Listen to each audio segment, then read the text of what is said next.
You are about to hear Mr. John Foster Dulles, Republican advisor to the Department of State and a member of the United States delegation to the United Nations.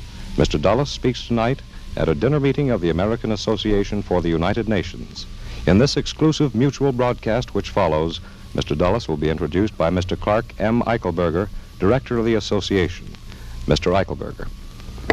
The Board of Directors of the American Association for the United Nations welcomes the distinguished guests who have joined with it in this dinner tonight. The association is an educational organization devoted to the support of the United Nations. We are very proud that the Honorable John Foster Dulles selected our association out of many invitations to deliver an important address on American foreign policy. Mr. Dulles has played a prominent part in the development of American foreign policy. He was at San Francisco as one of the architects of the United Nations.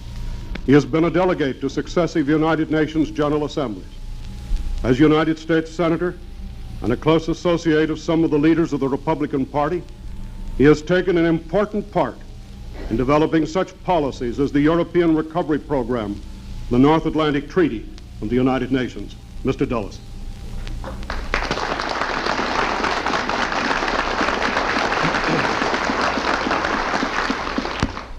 Mr. Eichelberger and members of the American Association for the United Nations.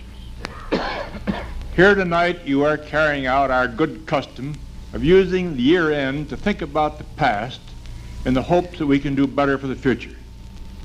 This year it is particularly important to do that, and we should be grateful to all who, out of wisdom, experience, and proven idealism, helped to clarify the grave issues that confront us. As we look back, we need not, I think, feel despondent.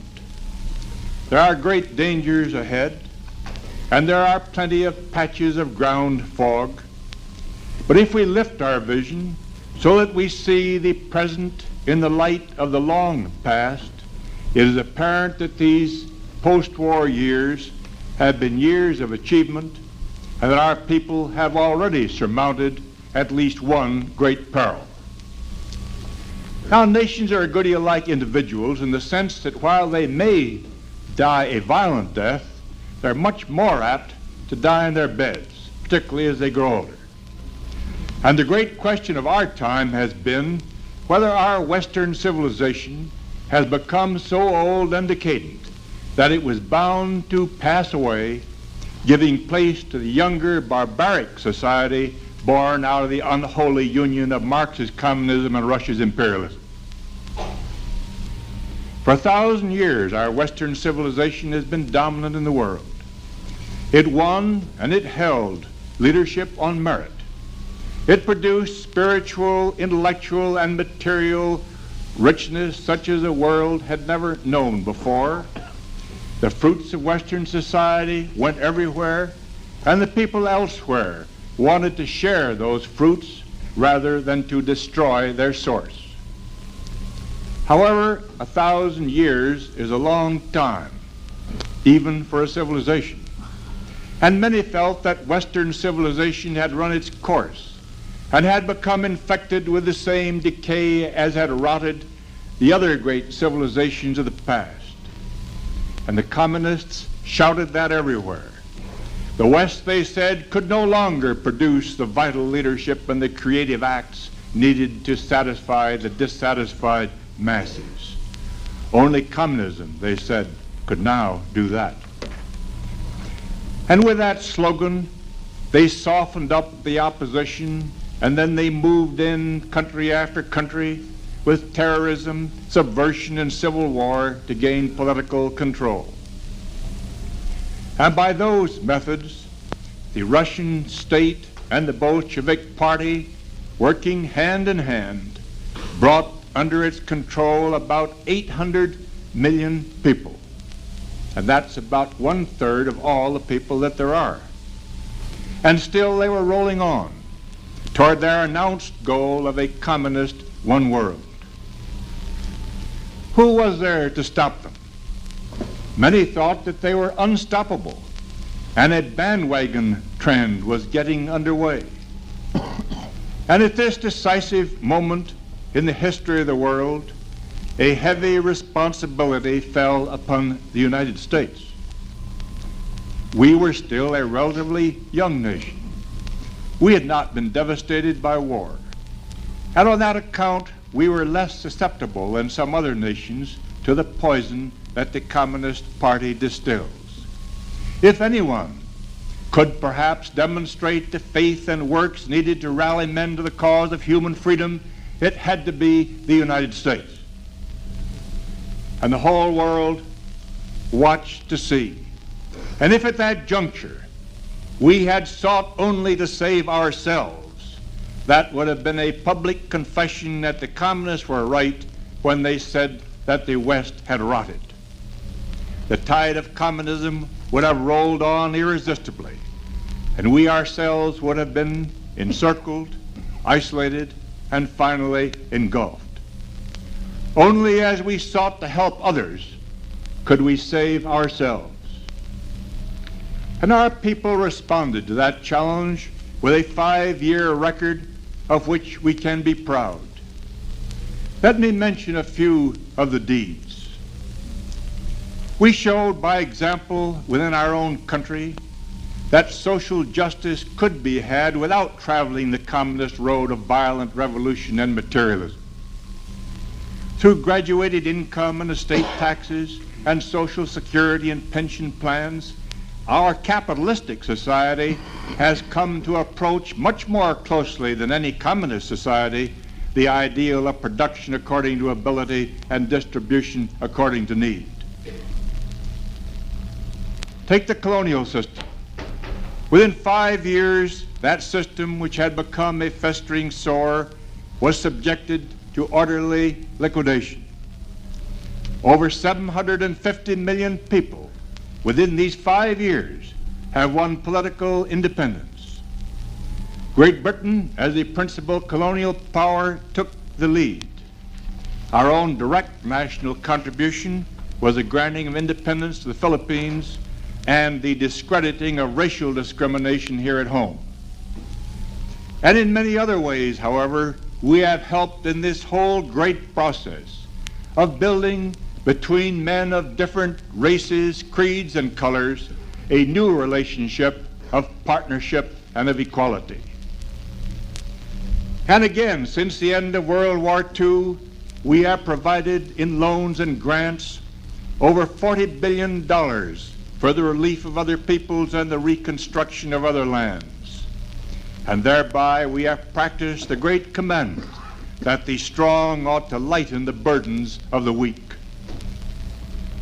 We took the lead in founding the United Nations as an organization for recording the moral judgments of the world and for developing ways to put power behind those judgments so as to promote collective justice and security. This year, for the first time in all time, a world organization moved with force to halt aggression. It seemed that the hope of ages had at last come true. And whatever may be the disappointments of the present, we can know this, that the sons of the United Nations, who in Korea lay down their lives, are doing so for the noblest cause for which men ever died in battle. They have done the indispensable by showing that world order is a practical possibility, and nothing now can stop the determination of the peoples of the world to move on to achieve solidly that goal.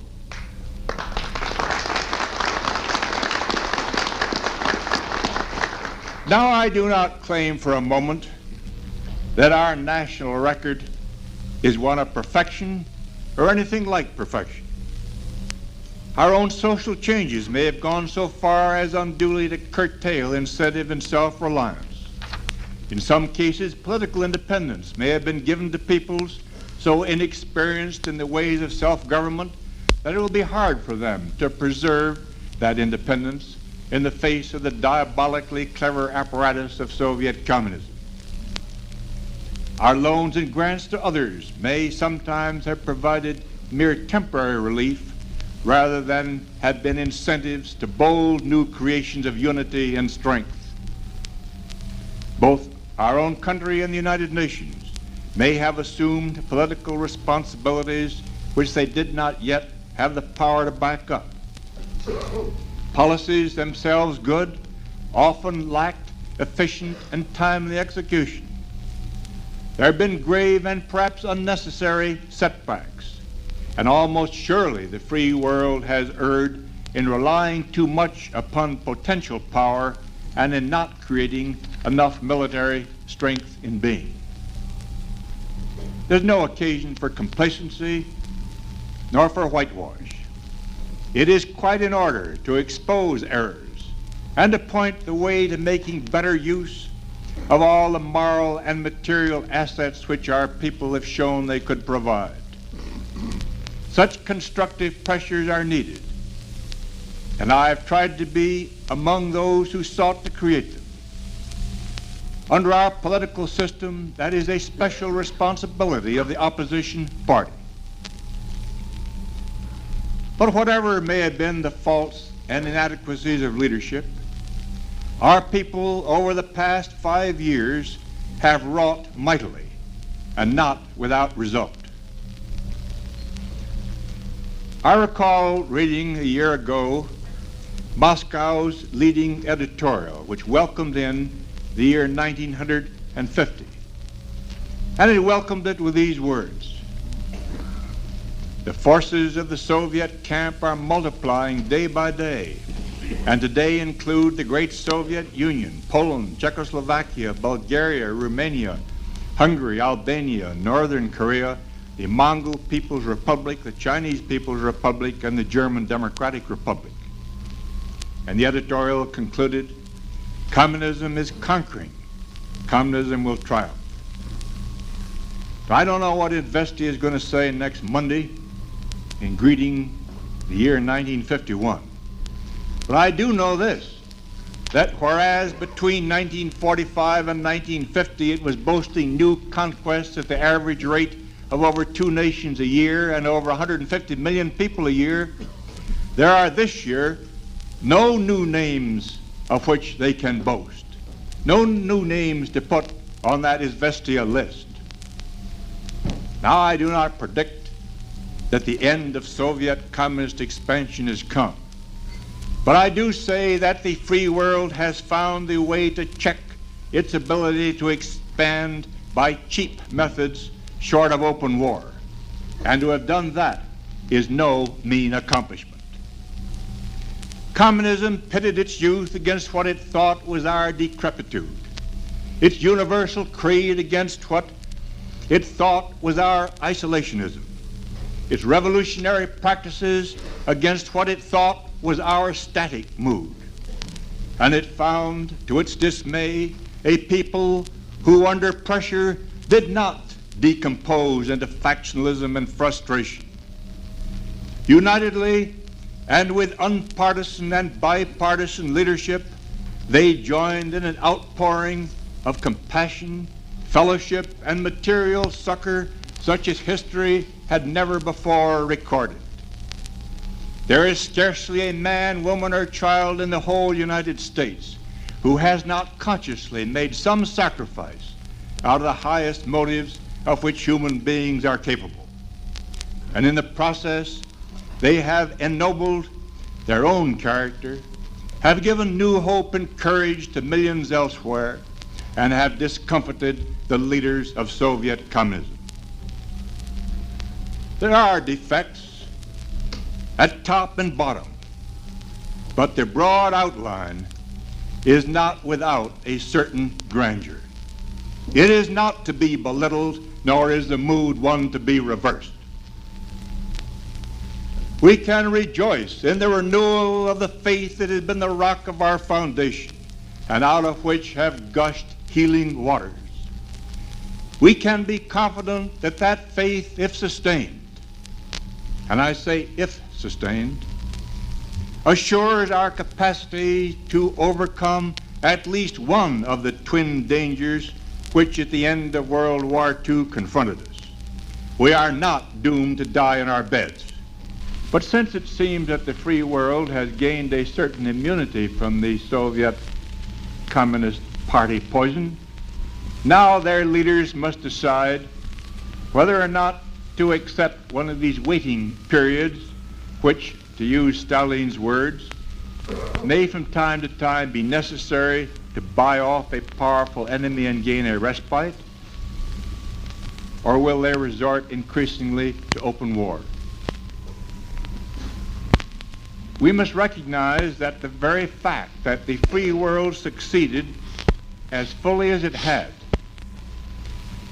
to slowing up communist success by methods short of war automatically increased the risk of war itself.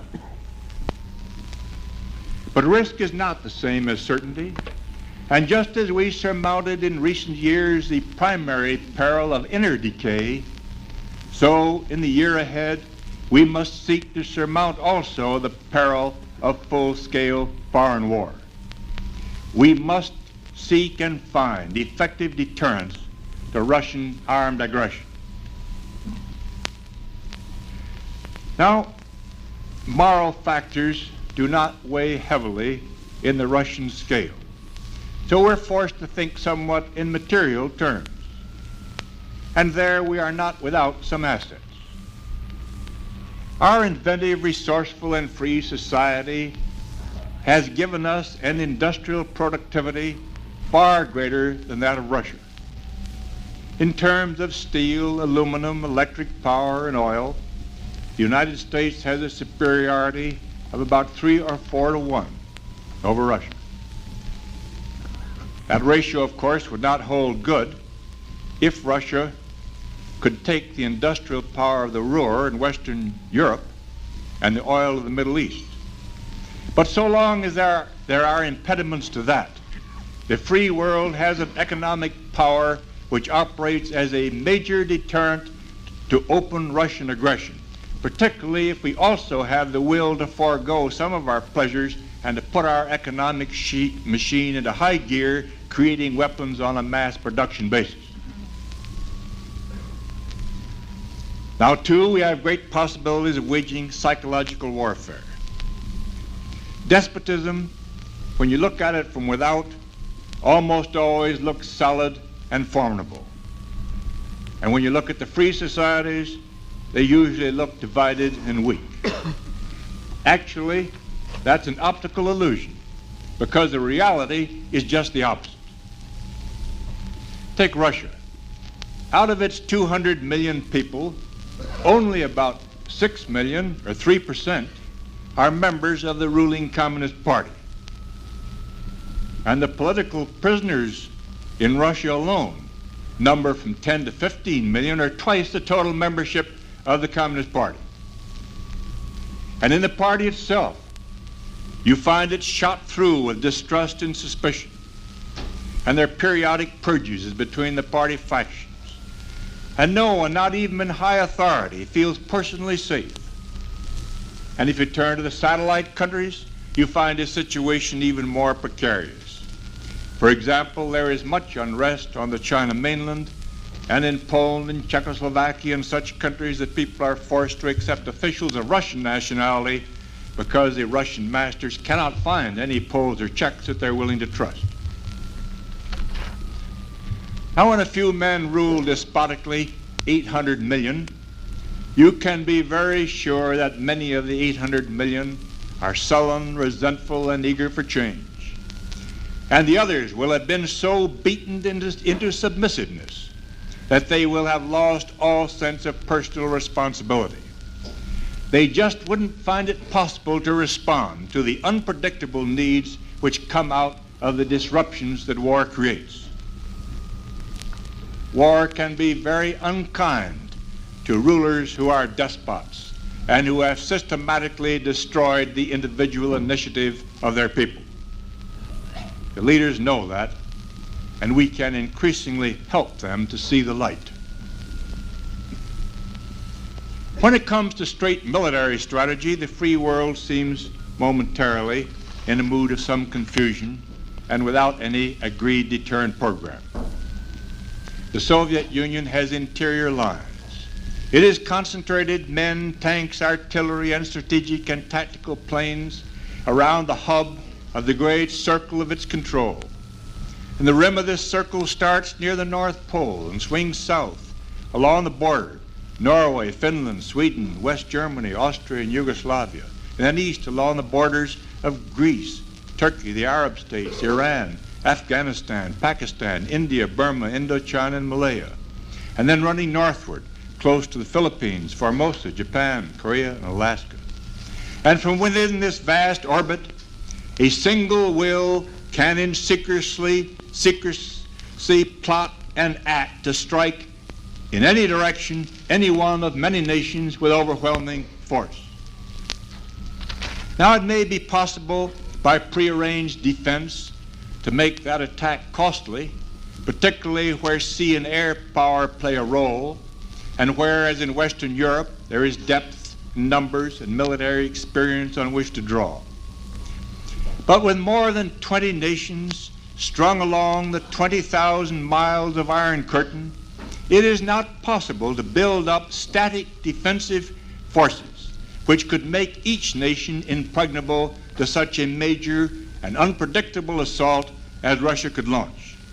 To attempt this would be to have strength nowhere and bankruptcy everywhere.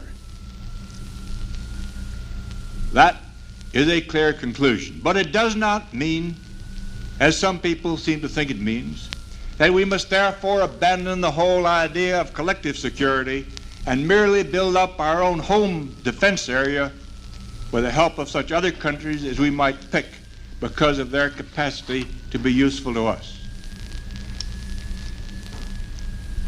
The whole world, I know, can be confident that the United States is not at a moment of supreme danger going to shed allies who are endangered and to whom we are bound by solemn treaty, by common heritage, and by past fellowship in war and peace. I do not interpret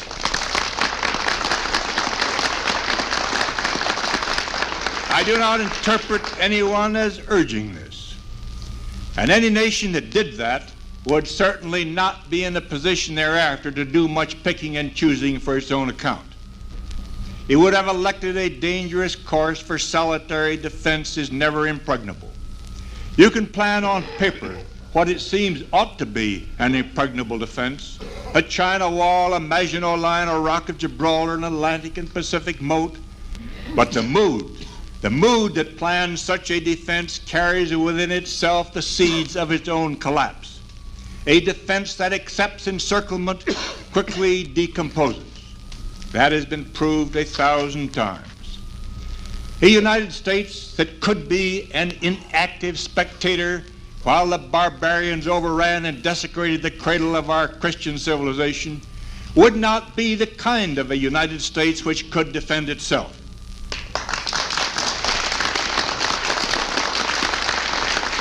Now, fortunately, we don't have to choose between two disastrous alternatives.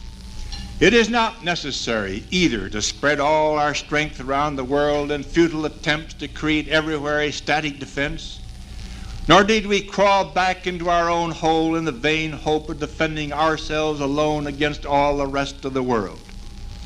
We're not so bankrupt in resourcefulness that we can find only these two choices. There are others. Around the rim of the captive world, the free world can maintain enough economic and political vigor, enough military strength, and enough will to resist, so that these areas cannot be cheaply conquered by subversive methods, by trumped-up civil wars, or even by satellite attacks. That leaves to be dealt with the possibility of a full-scale attack by the Soviet Union itself. And against that, there is only one effective defense for us and for others. That is the capacity to counterattack. The existence of that capacity is the ultimate deterrent. When I was in the Senate working for the ratification of the North Atlantic Pact, I then took the position that that pact did not commit the United States to land defense of any particular area, that it did commit us to action but action of our choosing rather than action that an aggressor could dictate to us. In Korea, the United Nations forces are suffering a grave handicap trying to repel an aggressor within the limited area that he selects for an attack at the time he selects and with methods of war which are dictated by the terrain and the weather he selected. Our people have loyally, sacrificially, and rightly backed this historic first attempt at organized suppression of aggression. But we instinctively feel that there is something wrong about the method, and we do not want to be committed to a series of Koreas all around the globe. That instinct is a sound instinct. Against such military power as the Soviet Union can marshal, collective security depends upon capacity to counterattack against the aggressor.